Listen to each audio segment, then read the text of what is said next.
Hey guys, it's your girl DJ Sims and I'm here with DJ Limelight for The Culture, and today we have a very, very special guest with us who's repping it for the females, a South Asian singer, songwriter, and she goes by the name of Veronica. Hey! Thanks for having me, guys. Yeah, it would have been nice if your family clapped as well, but you clearly messed up their bank holiday. Nah, it's all good. You know, it's so good to have you up on there because, you know, you have a lot of history in the UK scene. Yes. In the UK music scene, and I feel like it was a good time to kind of reflect on that today. Yeah, definitely. But first and foremost, how's life treating you in 2025? Very good, thank you. Yes, yeah, really good. I just had another single release on my own label, Vispop Records. So yeah, it's really going good. It's a track called Bia with a producer called DJ Swami. So he's done stuff like Shania Twain, Patchy Indian. So it was great to get him on this track and produce it, and a legend, Rafaqat Ali Khan. Wow. Bringing that classical vibe to it. So yeah, really good. And like for those who might not know like where your journey started, obviously, you know, 2025 sounds like it's treating you amazing, but for those who might not know how your journey actually started, you know, like if you were to just tell people a little bit about who Veronica is, how you got into music and how that journey started. It started in my bedroom, being a little girl, you know, hairbrush, you know, just singing, performing, dancing, like any way I could do any kind of entertainment, that was me. And then got this little sort of Sony cassette, like a recorder, and would just hit record and play. And I would imitate like the voices of, you know, artists that I liked at that time. And just try and imitate them, try and hit notes, practice like crazy. Eventually family started finding out, so they'd get me to perform at like parties and, you know, stuff that was going on. And then I realized, you know, this is what I really want to do. And started networking with people in sort of the industry and just got out there. What type of artists were you influenced by? Because you mentioned you was like... So it's a mixed bag really, because there was the Bollywood influence in there, there was the Indian classical, then there was the R&B, the hip hop, the pop. So all those elements were kind of like what has brought my sound together, and, you know, that sort of fusion that I have now. And like, would you say like, for example, when you were out there like networking and stuff like that, after you figured that this is what I want to do, would you say that that had like a big impact in you actually like pursuing it afterwards? Yeah, definitely. I think like, you know, you can't hide from the fact like being an Asian female and doing something, you know, in this industry, it's not very common. So I was really, really fortunate that my parents supported that and they saw that in me, and they were like, right, if this is what you want to do, right, let's go for it. Let's back you. Let's do that. And if they hadn't done that, I would not be here today. That is for sure. Oh, and you probably find the same thing. Yeah. You know, without that support of your family, you know, you can't do it. But the interesting thing is the generation thing, because what year are we talking roughly, or what time?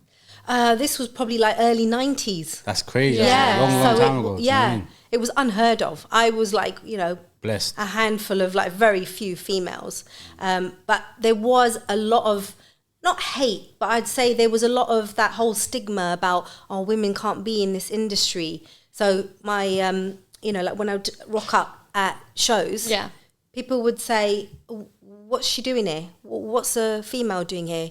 No, she needs to go back home. And it'd be, no, she's here to perform. She's going to go on the stage. No, she needs to go back home. That's crazy. So I've faced, you know, things like that. Whereas now you wouldn't really hear that. You wouldn't dare hear that, you know. I mean, it's crazy because I feel like it sounds like a relatable story considering that mine is like more recent. So it's like, what, like 20 years later, it's still happening to an extent. Yeah. Obviously, maybe you definitely experienced it on like a higher level. Definitely. But definitely there's some relatability there. But how would you say you actually overcame that? Because I mean, if you didn't overcome that, you might not be in the position you are now, still doing music in 2025. So how did you overcome all of that hate and the stigma? It hasn't been easy. It's been a really rough ride, I have to say.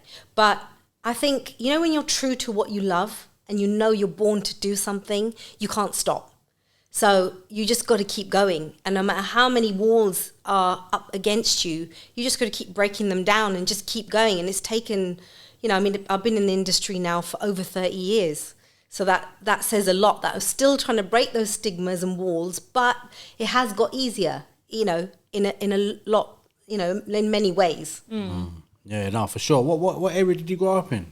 It's Harrow, West London. Okay, yeah. So it was your whole life was based in London, really. Yeah, exactly. That's crazy. Yeah. So that scene, you know, we kind of started off in that R&B urban scene, the hip hop scene, where we like had to get the approval of those kind of people. What artist was like kind of bubbling at that time? I can't remember because that's before my time, I think. I'm trying to think. I mean, like there was like Ragiv was like, so that came a little bit later.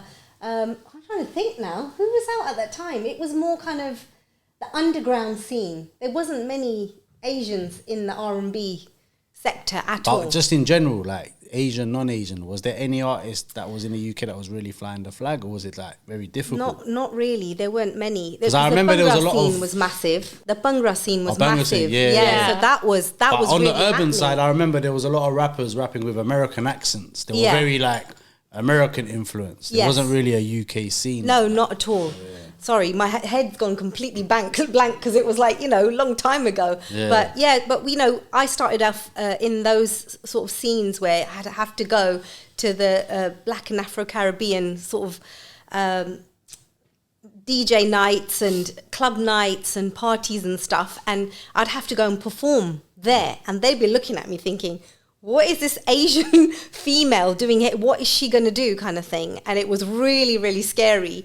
But I had to gain their respect. And then after I'd perform, then be like, all right, yeah, this is, you know, what's going on? This is amazing kind of thing. And then what was like the first track you say that you did, or like the first person that you connected with that really set the level for you as an artist, in your opinion? Like, what was the breakthrough? Yeah, so I teamed up with my producer Rishi Rich, and that's where, because we had the same vision. So we actually started out making up this band called VR1 or group, whatever you call it, and it was the whole thing about, I don't know if you remember Groove Theory. It was like back in the days. It was about a female singer and a producer. So it's like a kind of a collaborative outfit, and just, you know, making good music, R&B, and just doing your thing. Sick. So that's how it started.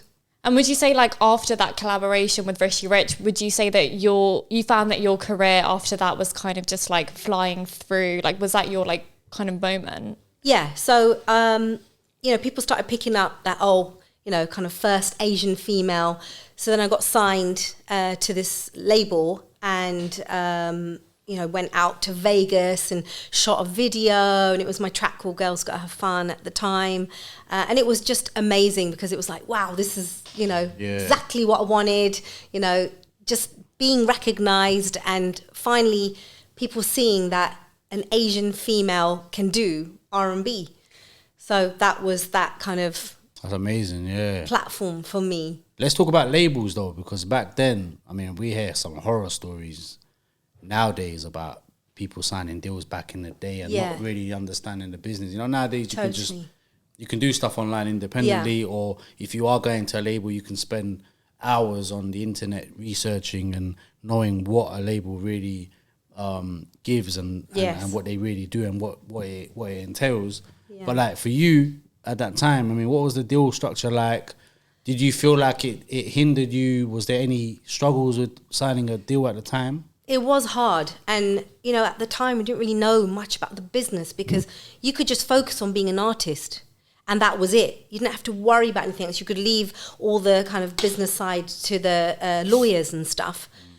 But it was hard because there was so much, like, you know, these contracts were so intricate, so complicated that you didn't actually fully understand. It was like, just, okay, I just want to sign on the dotted line. I just want to be signed artist. I just want to get my music out there. I just want to be heard. Whereas now you have to be an entrepreneur. You have to know, like I've got my own label now. I have to know from admin to socials to PR to marketing to the business side to registering, like everything. So it's so different now. And in a way it's better because you're in control. So no one can kind of pull the wool over your eyes and say, oh, this is a good deal, we'd be like, no. But what about back then? Like, did you have any horror stories that you can share with us, or was it pretty chill signing a deal at the time? I think it's more about management. It's about finding the right management and that they have the right vision and the same vision as you. Yeah. Because sometimes they can start pushing you, and pigeonholing you, and you're like, no, but that's not me. This is not my sound. And everyone's saying, oh no, but you got to be like this, or you got to do pop, or you got to dress a certain way, you got to talk a certain way. And that was, I think, where, you kind of find the hardships where it's like, no, okay, I think I need to step out of this now. And that's difficult because you can't just leave management. You're in the middle of a deal, it's hard. Yeah. And even like lawyers you mentioned as well. I remember there was a time where it was quite popular where artists was signed quite prematurely. Yeah. And then the label would give them a lawyer and say, yo, this is your lawyer. Yeah. But they don't realize that person's representing them, cool, but they're actually on this side of the fence with the label. So whatever the advice they're giving or whatever decisions they think is right for you is actually benefiting the labels. Exactly, and you don't know that. You're just blindsided. You just go in and you're just like, I want to be signed.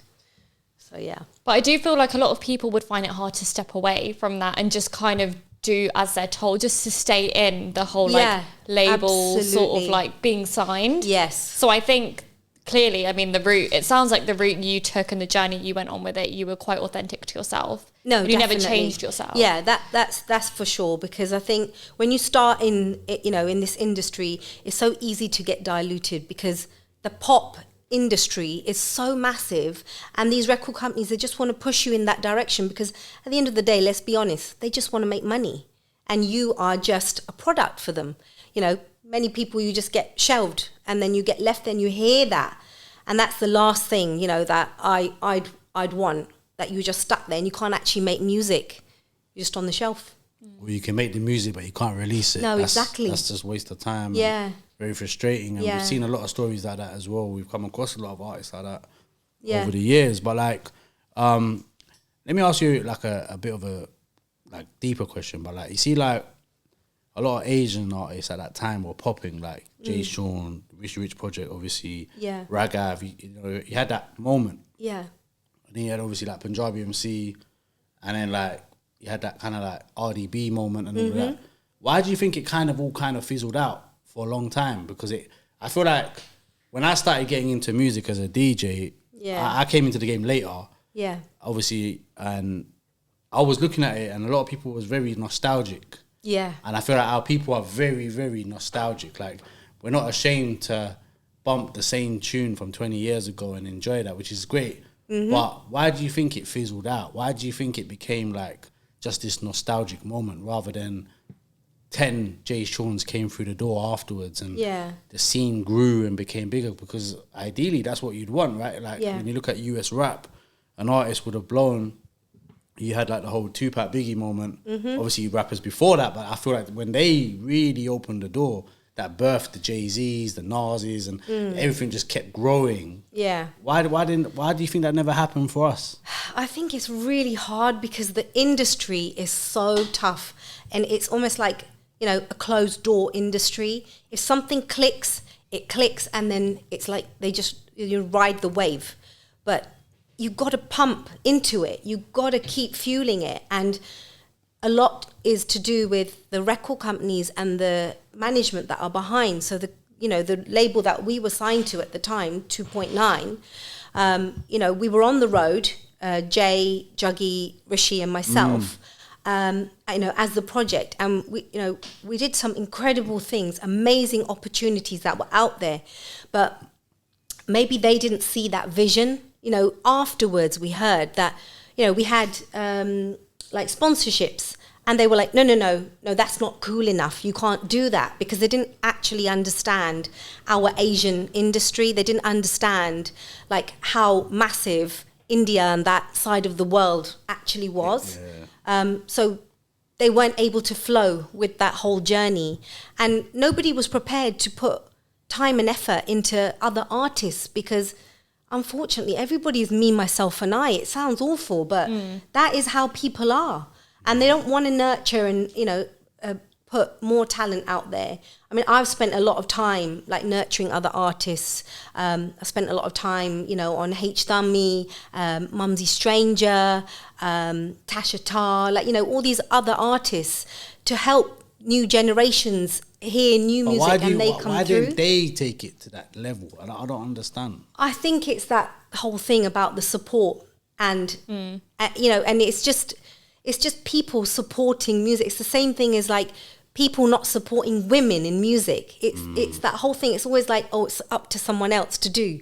But everyone's got to get behind it. Yeah.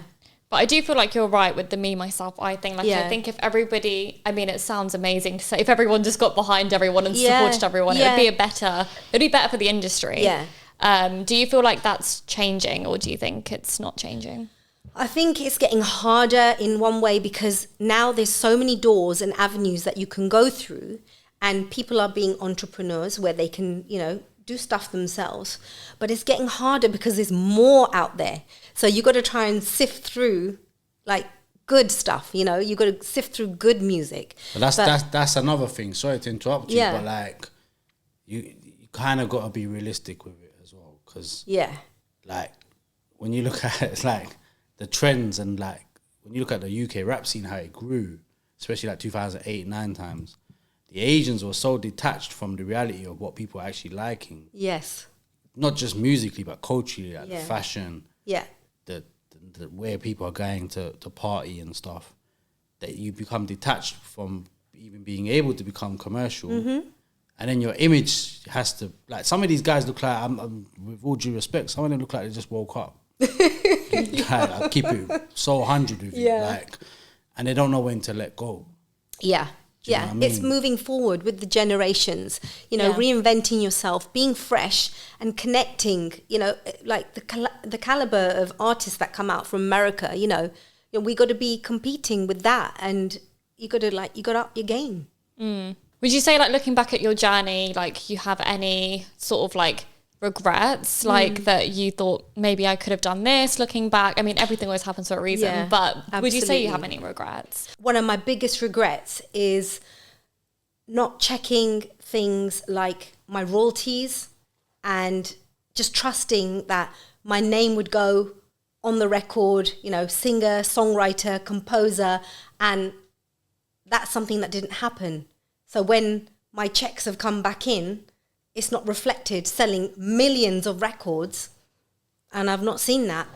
And I think that's been my biggest regret, of not knowing the business side of things and trusting people too much.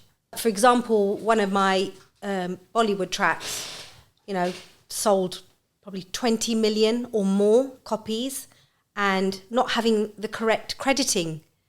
I stumbled across that recently, and I was like, how did that even happen? How did I even miss that? So it, you know, leaves you feeling so gutted, so ripped off, so insulted, and you just think, where is that whole, you know, the ethos about, you know, doing good and, you know, making good music and then being taken care of? You're not even credited on your own record. It's such a shame.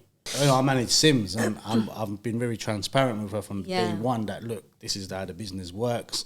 You need to learn the business as much as you learn how to DJ and perform, because, like, if you have a team and you have players in your team that understand the business as much as you do, the team becomes stronger, right? Yes. I mean, that must have been pretty traumatic, realising that you'd been ripped off. And what kind of, if you don't mind me asking, but what was the actual situation in terms of getting ripped off? Like, how did you get ripped off, and what was it? It's more about things like, for example, you know, you're going out for a gig and your label or management is saying, oh, you're going to get this amount, but actually they're getting more. Oh, yeah. You know, it's one of the age-old things, but it's that trust. You trust in your management, and then they do something like that, and it's only until you get a full circle and you realise, oh, this is what was happening, you know, and it's sad. It is sad, but there's nothing you can do about it once, you know, you've gone through that. It's like, right, I've got to live and learn now, and that's why I've chosen to be so hands-on now.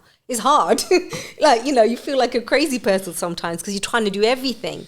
So in your situation, you're really lucky that you've got someone that you feel you can trust and grow, because that's his intention, to grow you. And we don't have enough of that. No, we need more of that, definitely. I remember, I'm not going to say names, and I shouldn't really be smiling because it's sad, but I remember being in the middle of Nairobi. I did a show in Kenya and it was lit.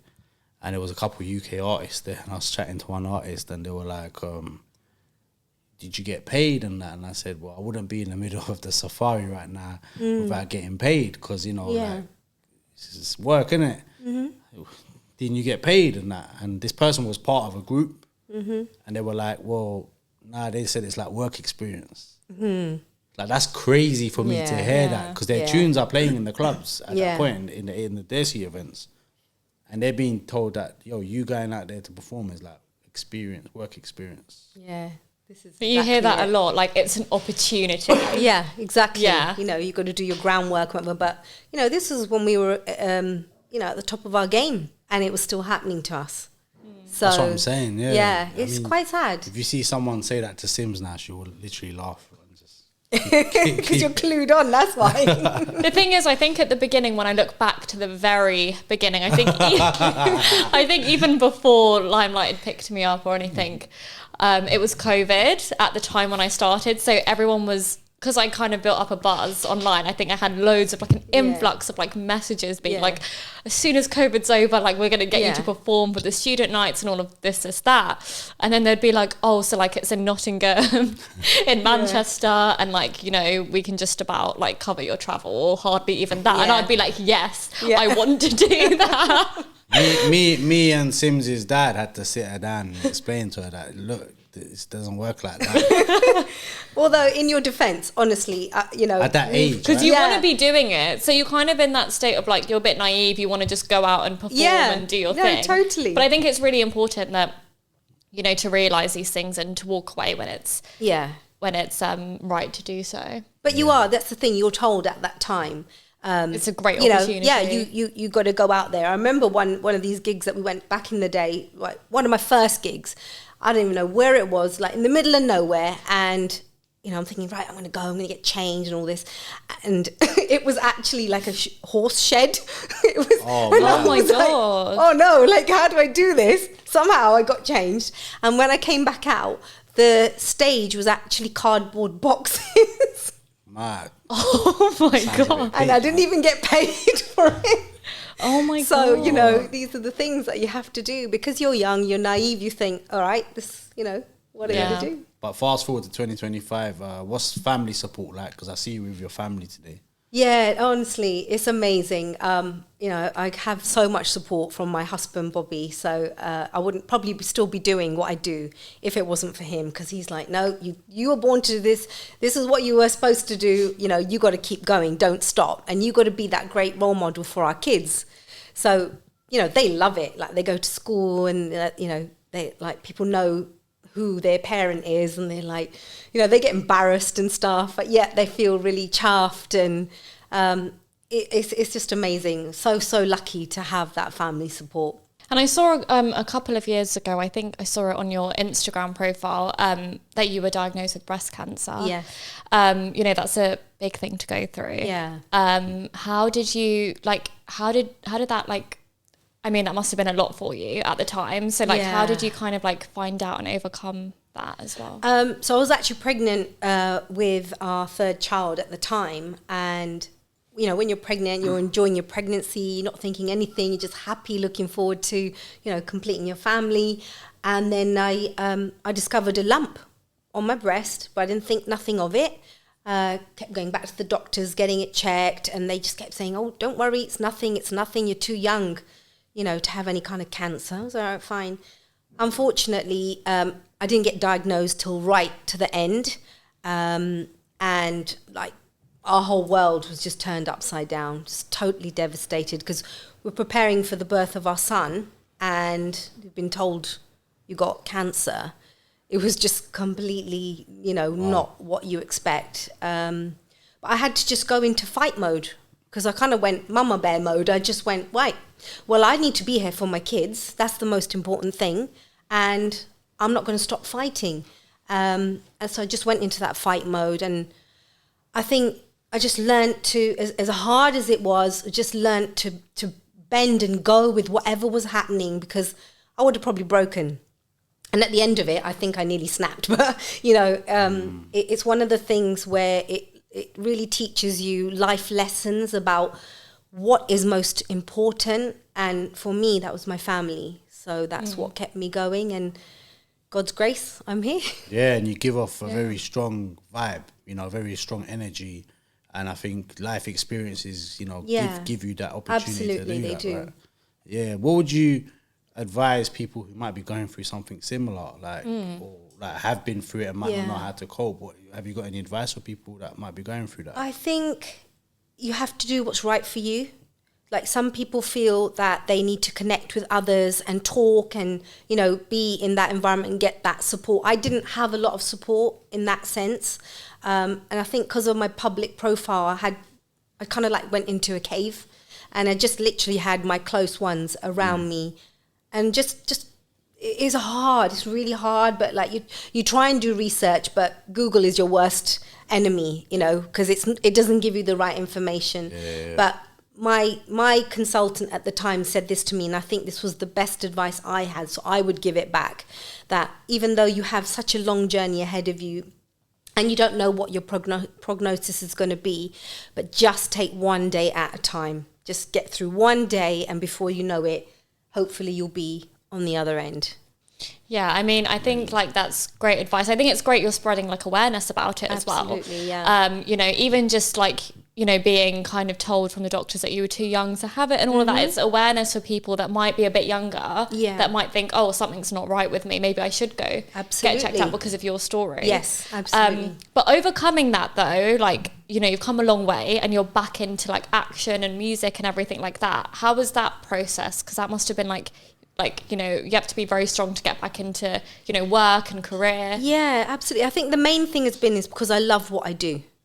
And it's just something I can't give up. It's just in my soul. And as hard as it's been, and it's like, it's funny because you think, you started your journey, X amount of years ago, and 30 years on, it should be easier. No, it's bloody not easier. It's harder in its own ways, but it's the passion and the love that you can't stop, doing what you want to do. And just every day I'm making music, I just think I'm so grateful and blessed to be able to have my legacy out there. Nah, for sure. And people would like make judgment as well in terms of like age, like, should you plan to stop doing music at a certain point in your life? What would be your kind of response to someone who might say something like that? Oh, I'd say I'm only just getting started. That's the best way to look at it. Honestly, because like now, ageism is it's not a thing anymore. Like, with your black or white or, female, or there's so many boundaries that are being broken. So why should age be, another wall? Just keep making good music. That's what I'm about. Definitely. I think that's amazing to hear that. And, your journey has been absolutely incredible to hear. What future plans have you got that you can tell us about? Any like collaborations coming up, any new singles, songs, like what's coming up for you? So just released my last single, Pia, which I mentioned, and then I've got some other stuff in the pipeline, slightly different, bit old school. Can I mention what it is? It's like house and garage, so bringing back that old vibe, and got some other producers lined up and working with as well, so exciting stuff. Yeah, it's been a pleasure speaking to you, and I feel like it's definitely been inspirational. Oh, thank you. Thanks for having me. Thank you so much. And you're welcome back anytime. Thank you.